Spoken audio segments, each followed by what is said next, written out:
असार 15 रमाइलो भइरहेछ। ल कुन टिमले जित्छ? राजेश दाईको टिमले जित्छ अथवा यो टिमले जित्छ हेर्न बाँकी छ। राजेश दाई तपाईको टिम कतिको बलियो छ? उहाँहरूले डोरी उपलब्ध गर्न नसकेर मेरो चाहिँ नि जुत्ताको यो फित्ता प्रयोग गरेर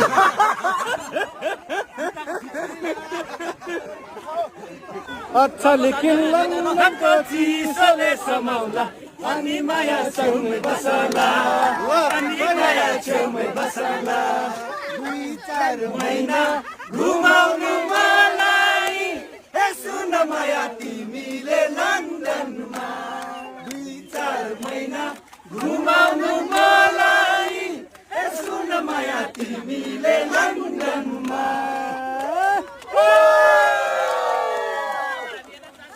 माटो बोल्छ